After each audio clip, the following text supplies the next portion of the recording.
Hello दोस्तों, welcome to ICM channel. सो आज हम बात करने वाले हैं दो स्टॉक के बारे में। दोनों आईटी सेक्टर का स्टॉक है। पहला है इन्फोसिस, दूसरा टीसीएस। जानते हो कि जो नेक्स्ट वीक है वो एक बहुत बड़ा दिन है, क्योंकि देखो यहाँ पे दोनों का आपको जो Q2 का रिजल्ट आपको आने वाला है, और साथ ही साथ यहाँ पे मार्केट में बहुत ज़्यादा यहाँ पे आपको हलचल भी देखने को मिल सकता है। क्यों? क्योंकि देखो जानते हो कि डाउ जोन्स में गिरावट निकल के आया है, बहुत ज़्यादा यहाँ पे दिक्कत का कारण भी है। प्लस यहाँ पे और क्या है कि यहाँ पे जो आपको रुपया जो है लगातार कमज़ोर होते हुए दिखाई दे रहा है। ऑलमोस्ट जो है लगभग लो जो है 82.33 तक यहाँ पे लो जाते हुए दिखाई दिया। और ऐसा यहाँ पे एक्सपर्ट का मानना भी है कि कम से कम यहाँ पे 83 तक यहाँ पे जो शॉर्ट टर्म में या आपको नियर टर्म में यहाँ पे देखने को आपको मिल जाएगा। तो एक सही चीज़ मेरे हिसाब से निकल के नहीं आता है।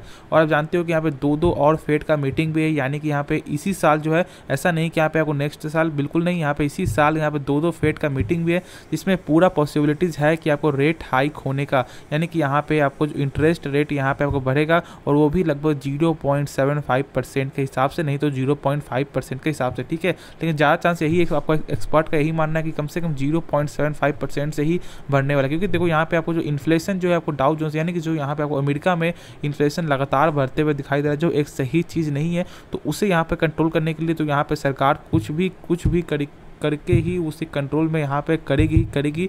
तो जिसके कारण वो 0.75% तो बेसिस यहाँ पे जरूर ऐसा जो यहाँ पे आपको रेट आपको हाइक कर सकता है। तो साफ तौर से आपको असर कहाँ पे पड़ेगा? मार्केट में, यानी कि अपने भारतीय मार्केट में। लेकिन एक चीज़ यहाँ पे समझ लो, बहुत से लोग क्या बोल रहे हैं ना कि यार यहाँ पे बहुत ज़्यादा गिर जाएगा, ऐसा हो जाएगा। तो मेरे साथ तो ऐसा आपको मुझे यहाँ पे ऐसा नहीं लगता है। क्यों? क्योंकि पहले ऐसा अपना जो है भारतीय मार्केट नहीं रहा। पहले क्या था ना कि भारतीय मार्केट जब, यानी जो डाउ जोन्स जब गिरावट होता था, तो भारतीय मार्केट भी उससे ज़्यादा यहाँ पे पॉइंट में गिरावट आपका होते हुए दिखाई देता था। लेकिन अब क्या हो रहा है ना कि मान लो डाउ जोन्स यदि आपको 400-500 पॉइंट गिर रहा है, तो भारतीय मार्केट गिर रहा है, ठीक है, लेकिन वो कुछ बहुत ही कम, ऐसे मान लो मात्र 50 पॉइंट, 60 पॉइंट, 100 पॉइंट। तो आप जो समझ सकते हो कि भारत का जो यहाँ पे इकोनॉमी है बहुत ही मजबूत है।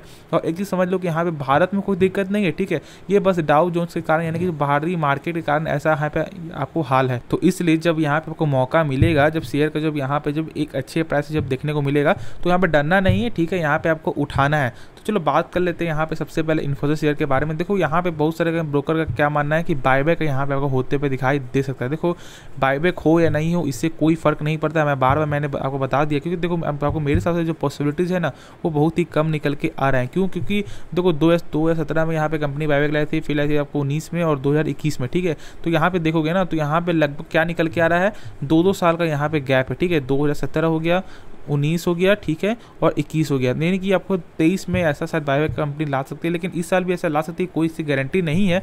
लेकिन मेरे हिसाब से आपको बायबैक के अनुसार कोई भी फैसला यहाँ पे नहीं लेना चाहिए।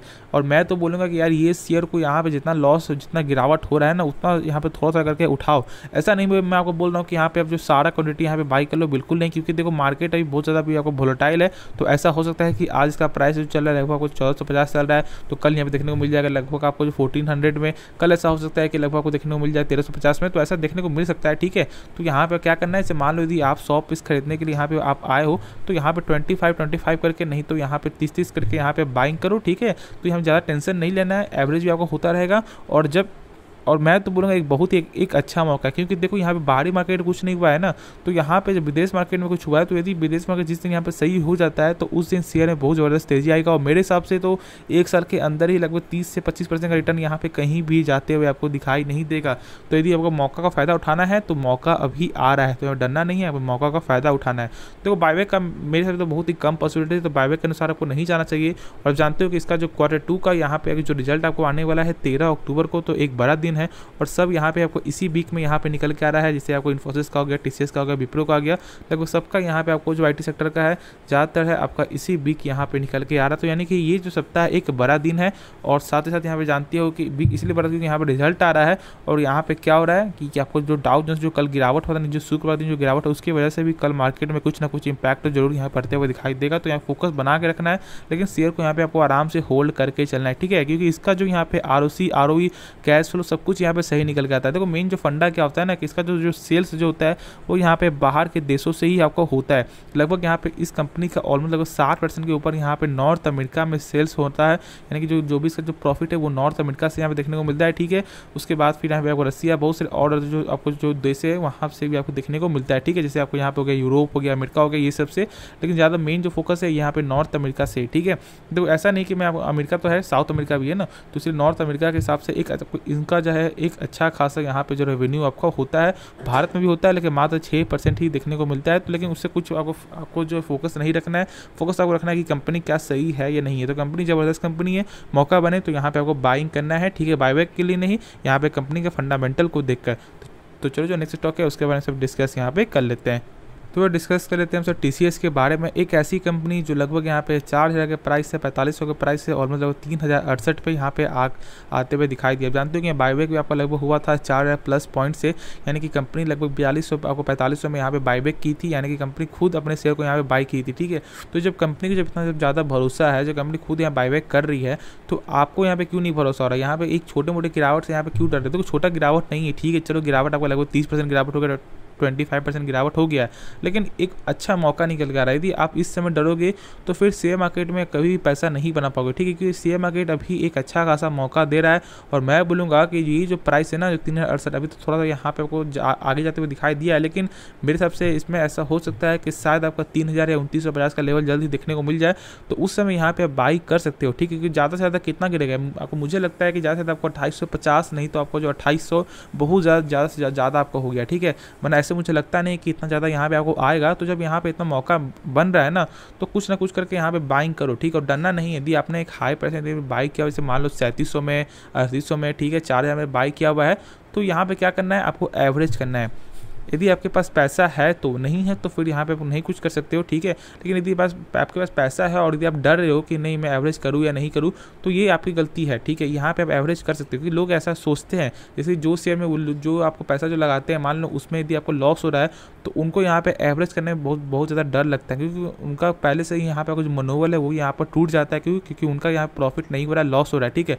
लेकिन ऐसा नहीं करना है। यदि आपको कंपनी अच्छी है, यदि कंपनी फंडामेंटल आपने चुना है कंपनी को, तो फिर यहाँ पे आपको जरूर इस तरह का फॉलो यहाँ पे करना है। यानी क्या करना है, आपको यहाँ पे बाइंग करना है, डीप में बाइंग करना है, और अभी बहुत एक अच्छा खासा डीप देखने को मिल रहा है, ठीक है। तो यहाँ पे थोड़ा थोड़ा करके यहाँ पे स्टॉक को एवरेज करते रहो, जिससे आपका प्राइस कम होता है दिखाई देगा, और जितनी जब तेजी आएगी तो यहाँ पे आपका प्रॉफिट जो है, यानी जो आपका पोर्टफोलियो है वो यहाँ पे ग्रीन में देखने को मिल जाएगा, ठीक है। देखो यहाँ पे ऐसा क्या होता है ना, कि आपका जो है जो भी प्रॉफिट मान लो 500 चल रहा है, लेकिन आपको 500 यहाँ पे प्लस पे होना चाहिए, माइनस में नहीं, क्योंकि माइनस में दिखने से ही लोग यहाँ पे डर जाते हैं, उनको बहुत ज़्यादा पैनिक हो जाते हैं। ऐसा बिल्कुल नहीं है, टाइम लगता है शेयर मार्केट, क्योंकि शेयर मार्केट एक जो लॉन्ग टर्म का ही गेम प्लान है।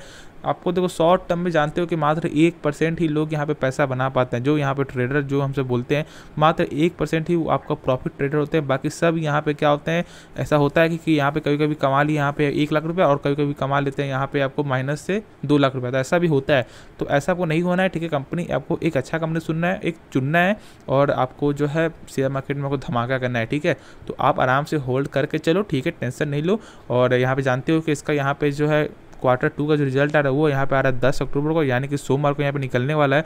तो सोमवार को एक बड़ा दिन है ही, और साथ साथ यहाँ पे जानते हो कि ऐसा ब्रोकर का भी मानना है कि Q2 का रिजल्ट एक अच्छा खासा रिजल्ट यहाँ पे निकलते हुए दिखाई देगा। लगभग ईयर के हिसाब से लगभग 4 से 5% का, यहाँ पे 8% तक यहाँ पे ग्रोथ, क्योंकि देखो बहुत सारे ब्रोकर का एक आपका अलग अलग बयान है। यहाँ पे किसी का कहना है कि यहाँ पे 4% ग्रोथ देखने को मिलेगा सेल्स में, ठीक है, और किसी का कहना है यहाँ पे 8% ग्रोथ देखने को मिलेगा। तो ऐसा भी है, लेकिन हम सब यहाँ पे Q2 के रिजल्ट के हिसाब से नहीं जाएंगे, ठीक है, कंपनी के फंडामेंटल के हिसाब से जाएंगे। और यहाँ पे जो आपको मुझे ऐसा लगता है क्या है ना, देखो यहाँ पर रिजल्ट कैसा भी है, डाउन है थोड़ा सा या थोड़ा सा प्रॉफिट है, कोई फर्क नहीं पड़ता। मैं तो बोलूँगा यार यहाँ पे जितना अच्छा मौका बन रहा है उतना यहाँ पे बाइंग करो। देखो क्या होता है कि क्वार्टर के हिसाब से ना कभी डाउन आपको हो जाता है, लेकिन मेन हमें चेक करना चाहिए क्या, ईयर ऑन ईयर के हिसाब से, क्योंकि देखो यहाँ पे मेन जो है साल से ही मालूम चलता है। जैसे क्या मान लो यदि आप एग्जाम देते हो, तो क्या यहाँ पे आपको हाफ ईयरली से कोई फर्क पड़ता है? बिल्कुल नहीं।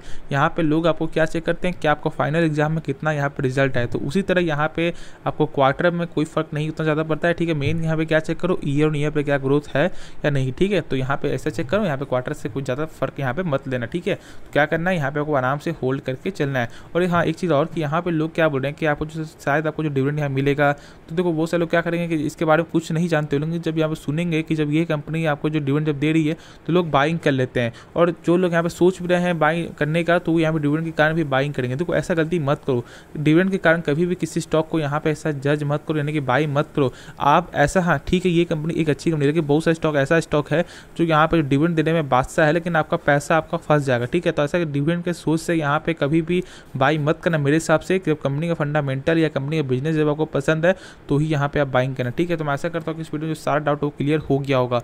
तो हाँ, एक चीज़ और कि ब्रोकर ने यहाँ पे टारगेट भी दिया है, ठीक है। यहाँ पे लगभग जो 4200 का टारगेट मिलते हुए भी आपको दिखाई दे रहा है, तो एक ज़बरदस्त बात है, ठीक है। और वो भी बहुत ही कम समय में, इनका मानना है कि मात्र 1 साल के अंदर ही यहाँ पर टारगेट देखने को मिल सकता है, ठीक है। तो चलो होपफुली यहाँ पे पूरा जो डाउट क्लियर हो गया। तो कुछ भी डाउट हो जरूर कमेंट है पूछ देना, कमेंट पूछ सकते हो। और आपको ये वीडियो देखने के लिए दिल से धन्यवाद। मिलते हैं नेक्स्ट वीडियो, तो तब तक के लिए धन्यवाद।